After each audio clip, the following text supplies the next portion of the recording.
Olá, sou Marta Bistene, psicopedagoga e especialista em educação especial. Nós vamos tratar de um tema aqui que ele surgiu de contatos com o público através de grupos de WhatsApp, de e-mails, né, alguns questionamentos, que é a questão do direito à adaptação da criança com deficiência, do aluno com deficiência. Por acaso, as pessoas perguntam assim, Marta, a adaptação é algo optativo? A escola pode optar em não fazer adaptação para o aluno? Como é que é essa questão da adaptação? Né? É obrigado fazer a adaptação? Então, a gente vai trazer um pouquinho essas questões sobre a adaptação. Mas antes da gente falar sobre os direitos da adaptação, se a criança tem ou não direito à adaptação do currículo, né, das práticas pedagógicas, nós vamos entender o que é a adaptação, tá? Porque a gente tem aí três termos que são muito usados. Nós temos a adequação, nós temos a flexibilização e nós temos a adaptação. Então a gente vai entender cada um e que esfera aí do processo, do ambiente educacional, da educação especial, eles vão aparecer. Em primeiro lugar, a gente vai falar sobre adequação. O que é adequação? Ah, Marta, adequação é a mesma coisa que a adaptação. Não, não é. Pra gente não vai ser mais, tá? A gente vai entender a adequação como um sistema maior. É como se fosse o sistema educacional se adequando a uma proposta, vamos dizer assim, política pedagógica. Então, o Brasil ele tinha um sistema educacional que era voltado para a integração e com a Constituição de 88, com alguns marcos legais aí, que é Salamanca, os direitos da pessoa com deficiência, algumas legislações, a gente passa então a receber um outro tipo de política educacional, que é a educação inclusiva. Então surge a Política Nacional da Educação Especial na perspectiva da educação inclusiva. Então, a gente tinha um sistema que era voltado para a integração, agora a gente tem um sistema voltado para a inclusão. Junto com isso, surge então a educação especial. Então, é importante que a gente entenda que a adequação, ela acontece num campo maior, né? Então, houve uma adequação da parte legal, houve uma adequação aí de propostas, de paradigmas, de foco, de objetivos. Então, a adequação, ele é um ajustamento, né, que é feito entre o intelecto, a parte filosófica, a parte da realidade, que é o atendimento. Então, a gente tem aí, então, o primeiro ponto, que é a adequação, que é, então, vamos dizer assim, que seria um olhar macro para a estruturação da educação especial. Depois vem a flexibilização. O que é flexibilizar? O que é flexibilização? A flexibilização é quando você tem um currículo, né? Você tem o currículo lá, que é o currículo da escola, que é o currículo nacional hoje, né? Então você tem aí uma proposta curricular e essa proposta curricular, ela tem que estar flexível, ela tem que ter margem de flexibilidade para atendimento de todos os alunos. Então, a flexibilização, ela acontece, vamos dizer, num segundo patamar, que seria o patamar aí do currículo, para atendimento dessas crianças, né, das pessoas com deficiência. E aí, então, a gente agora vai ter a adaptação. E o que seria a adaptação? A adaptação é quando a gente pega temas, conteúdos desse currículo que foi flexionado e parte, então, para uma proposta mais, vamos dizer assim, mano a mano, né? Que seria mais você e o seu aluno especial. Seria você e a criança que você está atendendo. Então, dentro dessa flexibilização curricular, você então vai adaptar métodos, metodologias, intervenções, propostas pedagógicas para aquele aluno, para aquela deficiência, síndrome ou transtorno.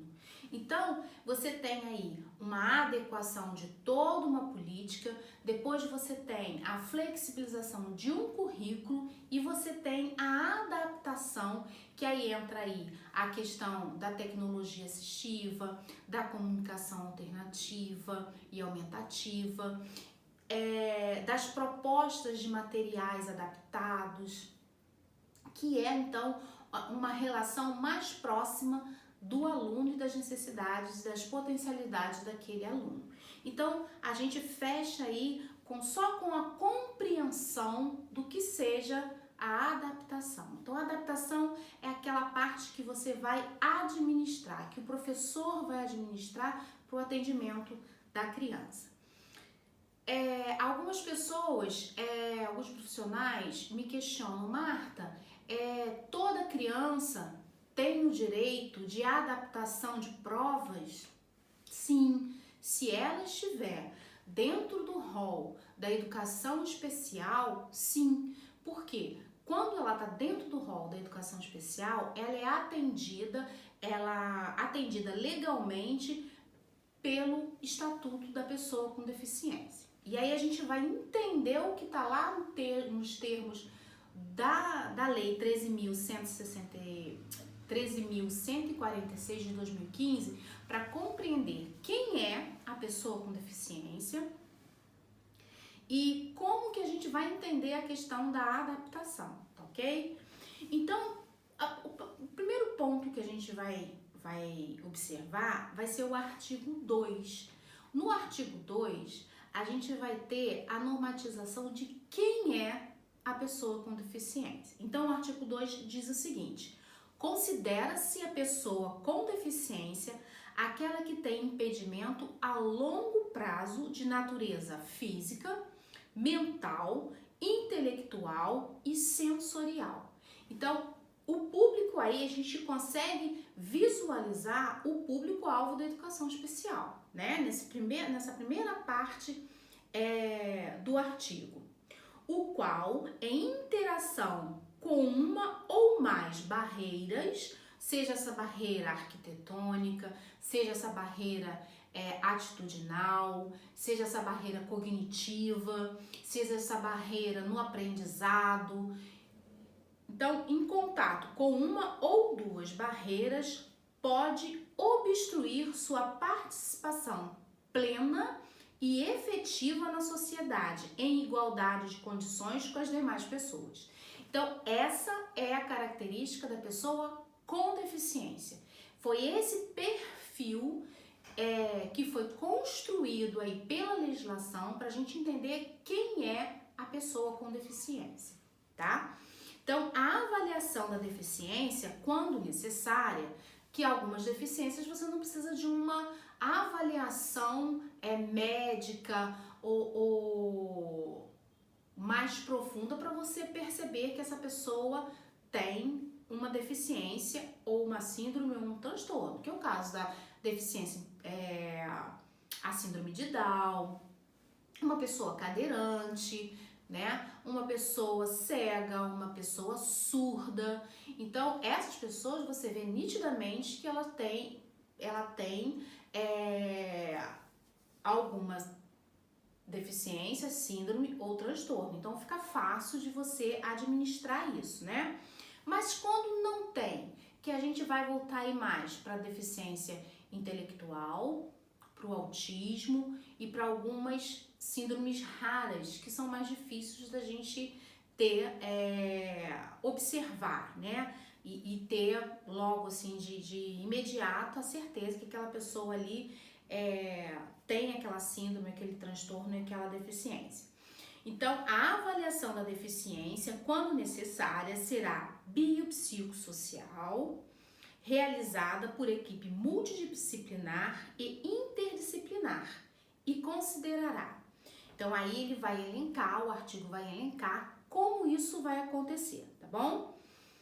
E aí é bom que vocês leiam, a gente vai deixar o material lá, tá? Para você poder fazer também essa leitura com calma, para a gente poder pensar, a gente poder aprender e a gente compreender que a legislação, gente, ela tá aqui, ela acontece e muitas vezes algumas dúvidas que a gente tem, se a gente tiver um conhecimento da legislação, a gente vai facilitar isso daí, tá bom? Então eu peço a vocês que leiam aí termo por termo depois dessa lei.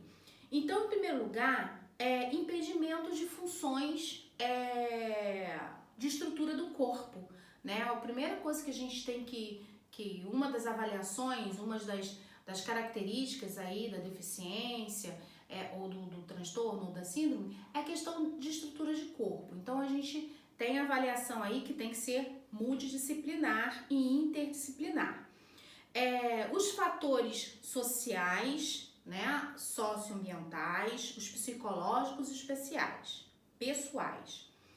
A limitação no desempenho de atividades, que a gente já vai tendo um olhar aí para a questão da deficiência intelectual, e as restrições de participação, que seria aí as restrições sociais, que é uma característica bem latente aí nas pessoas com autismo, tá bom? Aí a gente tem, no terceiro artigo da lei, né, 13.146, a gente tem elencado aí várias barreiras. Então, e eles explicam muito bem. O Estatuto da Pessoa com Deficiência é um estatuto muito explicativo no início. Então, lá no artigo 3º, tem algumas explicações das barreiras, o que considera barreiras atitudinais, o que é considerado barreiras sociais. Então, é legal a gente ler, né? O Estatuto da Pessoa com Deficiência, para quem trabalha na área de educação especial, é fundamental ser conhecido, tá bom? Então, no artigo 3º, inciso 4º, a linha ela vai tratar sobre as barreiras atitudinais. O que são barreiras atitudinais? É quando a pessoa tem um comportamento que impede a pessoa com deficiência de ter acesso ao seu direito de estar na sociedade com pariedade, né? Com igualdade de condições, né? Ou então com preconceito, com a discriminação. Então, é toda atitude que impeça a pessoa com deficiência ter uma vida plena, tá bom? Então, quando um profissional, um professor, ou uma coordenação, ou uma escola, ela nega a adaptação, ela tá agindo dentro de uma barreira atitudinal, tá? Aquela pessoa, ela tá tendo uma barreira, um bloqueio atitudinal. Então, eu impeço que aquela criança tenha acesso ao seu modo particular do aprendizado, né? Seu modo, vamos dizer, próprio de aprender, tá bom? Então, a gente tem que ter cuidado com isso. Então, barreiras atitudinais são as atitudes, os comportamentos que impeça a pessoa de ter igualdade de condições e oportunidades. Então, artigo 3º. Então, é legal que a gente compreenda o início aí do direito da pessoa. Então, a barreira atitudinal é um bloqueio a esse direito de igualdade. No artigo 3º, inciso 6, né, 6º, tem a questão da adaptação. Então, vai falar mais diretamente do direito à adaptação. E é muito interessante esse artigo, porque ele fala o seguinte, que as adaptações, as modificações de qualquer coisa, de qualquer necessidade, né? Ele fala em em adaptação, modificação e ajuste. É muito interessante essa palavra, ajustar, né? Essas três ações, elas são importantes para a gente garantir que a pessoa com deficiência, ela tem o acesso à educação, acesso ao seu ir e vir através aí da acessibilidade. Então, a adaptação é algo importante para a pessoa com deficiência, ela ter o acesso, o seu direito de acesso, tá? De permanência e, no nosso caso, também de aprendizado.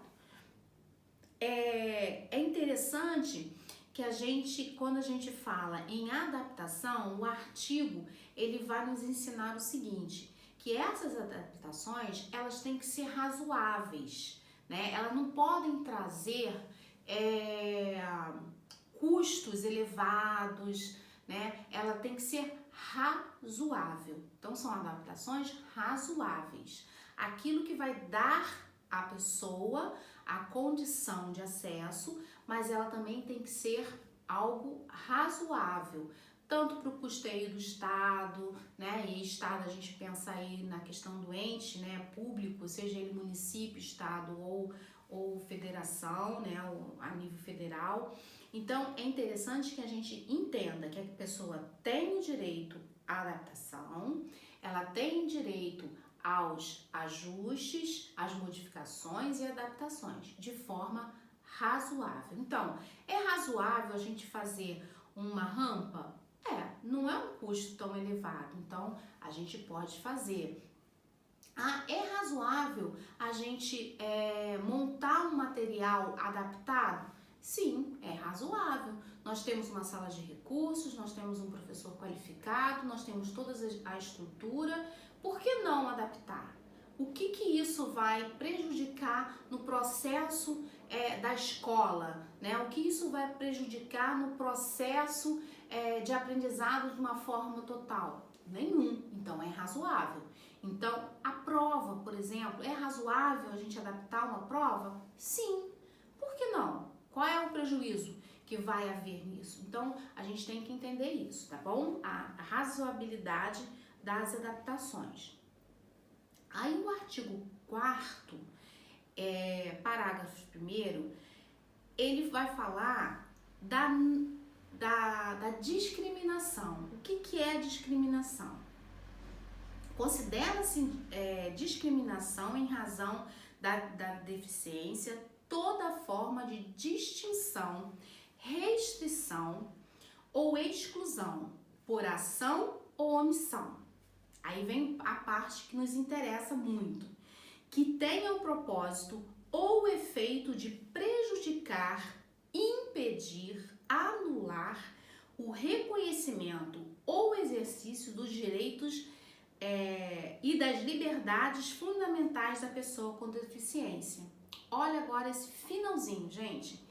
Incluindo a recusa de adaptação razoável e de fornecimento de tecnologias assistivas. Então, você veja que quando um coordenador, quando um professor regular ou como qualquer pessoa se nega à adaptação a uma pessoa com deficiência, ele é considerado uma discriminação, tá? E a discriminação, ela é tipificada lá no Código Penal como crime.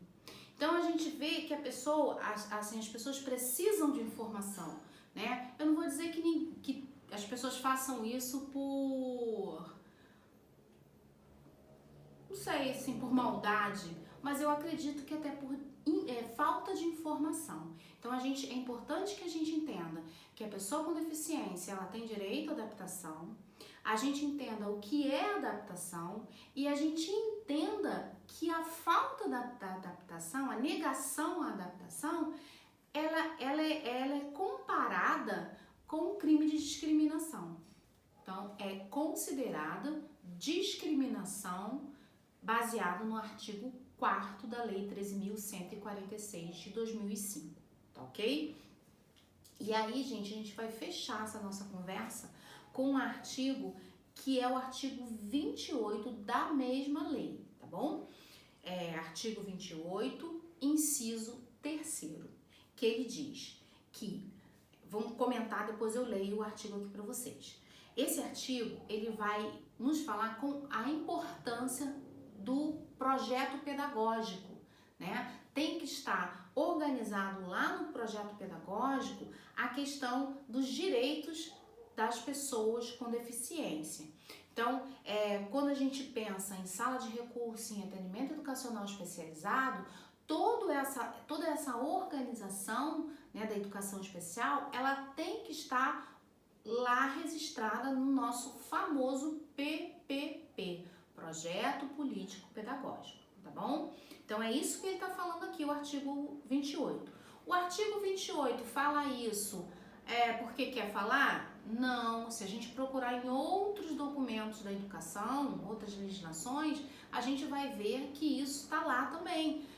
Lá na nossa famosa resolução número 4, ela está falando da questão do registro e da estruturação do atendimento educacional especializado através do PPP das escolas, né, da secretaria, proposta de pedagógica da secretaria, o PPP. Então, gente, o artigo 28, ele não está citando isso por citar, não. Está fundamentado em outras leis já publicadas que a gente já deveria conhecer aí. Uma delas, para quem quiser acessar, a resolução número 4, tá? Que fala sobre a educação especial. Então, o artigo 28 vai falar o seguinte, terceiro, projeto pedagógico que institucionalize o atendimento educacional especializado, assim como os demais serviços e adaptações razoáveis. Lembra que tem a palavrinha aí, razoável. Então, a adaptação ela tem que ser razoável, tá? Dentro de uma lógica, dentro de possibilidades de ser feitas, né? Para atender às características dos estudantes com deficiência e garantir o seu pleno acesso ao currículo em condições de igualdade, promovendo a conquista do exercício da sua autonomia. Gente, isso aqui é perfeito, né? Então, isso aqui é a pedrinha no sapato de muito professor de AEE, de muito psicopedagogo, de muito psicólogo educacional, fonoeducacional, aqueles que atuam dentro da escola. Quando o profissional ele percebe que a criança precisa de uma adaptação, olha, é como se você estivesse indo assim contra uma multidão, né? Muitas vezes é um ponto mais difícil de você lidar dentro das escolas, é o momento que você vê quando a criança precisa de uma adaptação e você precisa que várias pessoas se envolvam naquele processo de adaptação. Então esse é a nossa maior barreira atitudinal, vamos dizer assim, né? Bem dentro da lei aqui. Então, nosso maior paredão atitudinal aí, né? Não é nem uma barreira, um paredão, é o momento da compreensão que a criança tem o direito à adaptação e que dá trabalho. Dá trabalho, você tem que pensar, você tem que estudar quais são as adaptações, como vão ser feitas as adaptações, você tem que ver o que o aluno precisa, você tem que ver a questão do que a escola, do que o ambiente onde está inserido aquele aluno, quais são as condições para que você tenha aí dentro de um contexto aí a razoabilidade. Então a gente tem todo um estudo aí ambiental para a gente poder fazer. Não é fácil? Não é fácil, não é rápido, não acontece de um dia para outro, mas ele tem que acontecer, tá bom? Então, aqui o artigo 28, ele fecha a ideia aí. E esse artigo 28 é um artigo muito interessante, Porque, na verdade, ele está dizendo dos direitos, né? Ou, perdão, dos deveres do Estado. Então, que o Estado ele tem que fiscalizar e dar condição para que isso aqui aconteça, tá bom? Quando você lê lá o artigo na sua íntegra, você vai perceber isso, tá? Que isso aqui ele está citando o dever do Estado da organização e da fiscalização para com a educação, para o atendimento aí da pessoa com deficiência. Então hoje aqui é um tema que ele pode ter um desdobramento, né? Vocês podem ficar à vontade para perguntar, para poder interagir e a partir daí isso aqui pode virar aí ter desdobramentos, dúvidas, é só entrar em contato. A nossa proposta é que a gente faça aí alguns vídeos, né? Eu não sei quantos vídeos, mas dependendo da participação de vocês, mas que esse tema ele vire alguns vídeos aí para a gente poder trabalhar mais a questão da adaptação, tá ok? Então no próximo vídeo nós ainda vamos falar sobre adaptação, mas de uma forma mais prática, mostrando a vocês como a gente pode fazer a adaptação.